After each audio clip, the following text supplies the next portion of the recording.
In a small, forgotten town surrounded by whispering pines, an antique shop sat at the edge of silence. Inside, behind dusty glass, rested a porcelain doll named Mandy. Her cracked cheeks bore faint stains like dried tears. Her glass eyes, faded blue, seemed to follow anyone who dared to linger. No one ever bought her. The shopkeeper, Mrs. Doran, often muttered that Mandy was special, not in a sweet way. She claimed the doll cried at night when the moonlight touched her face. One stormy afternoon, a young woman named Clara wandered in. She'd lost her daughter months ago and sought something, anything, to fill the unbearable quiet at home. Her gaze fell on Mandy. Despite the cracks, something about the doll's sorrowful expression tugged at her. Maybe it was the loneliness reflected back in her heart. Mrs. Doran warned her, gently, "She's not a toy for comfort, dear." But Clara only smiled faintly. "Neither am I." And so, Mandy was carried home in trembling arms. That night, thunder roared like a wounded beast. Clara placed Mandy on her daughter's old bed, whispering, "You'll keep her company, won't you?" Mandy's head tilted slightly.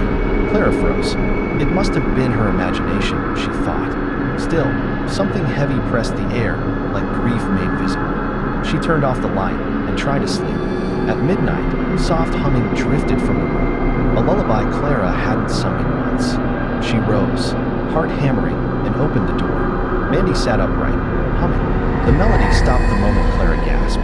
The doll's glass eyes gleamed wetly, reflecting candlelight though none burned nearby. A faint childlike whisper echoed, "Mommy." Tears blurred Clara's sight. "Who said that?" she whispered. No answer, only the faint creak of the rocking chair, moving though no one sat in it anymore. The next morning, Clara found small footprints in the dust by the window. Too small for hers, too real for a dream. She cleaned them, trying not to cry. Days passed. Clara began speaking to Mandy as though she were alive. It soothed her oddly. The doll never replied, yet the house felt less empty. For a while, until Clara woke one dawn to find Mandy sitting beside her pillow, hair tangled, dress wet with what looked like tears. Cold tears. That wasn't water. She screamed, throwing the doll against the wall, but Mandy landed softly, like invisible hands had caught her. Then came the whisper again, "Don't leave me, Mommy." Clara ran to the church the next morning, trembling, holding the doll wrapped in cloth. The priest refused to touch it. "There's something restless inside," he said quietly. "Then bless her," Clara begged. "She's hurting." The priest only frowned. Sometimes the dead cling to what they love. Sometimes they confuse love for chains. That night, Clara left Mandy outside the church steps and returned home empty-handed. But when she woke, the doll was in her bed, smiling faintly, whispering, "You forgot me." Her sanity began to slip. The mirrors cracked whenever she cried. The radio played lullabies on its own. And sometimes, she swore she saw her daughter's shadow behind Mandy. The neighbors started avoiding her house.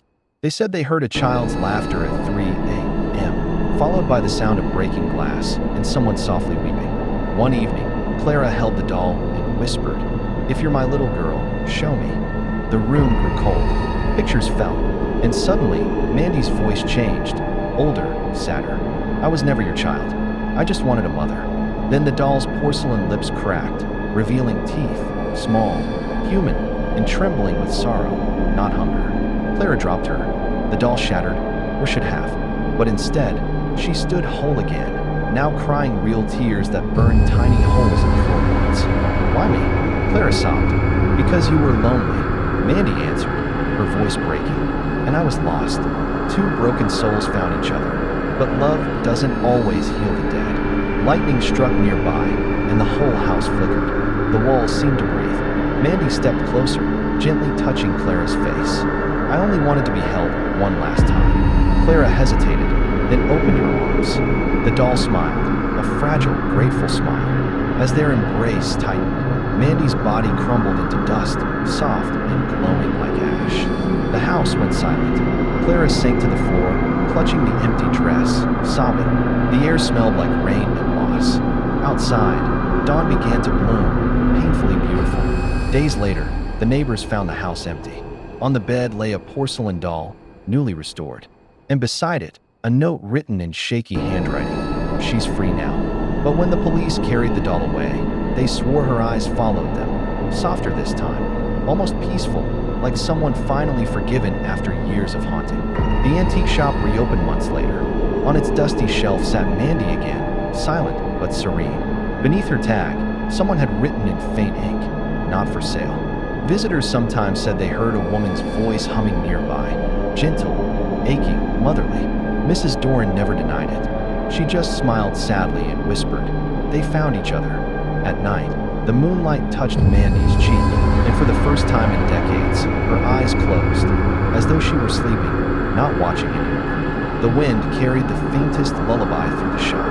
Outside, rain fell softly, washing the streets clean of old grief. The town, somehow, felt lighter, and though no one spoke it aloud, everyone who passed the shop felt it. That quiet, aching truth. Even cursed hearts, once loved enough, can finally rest. Make it possible to follow, like, comment, and share.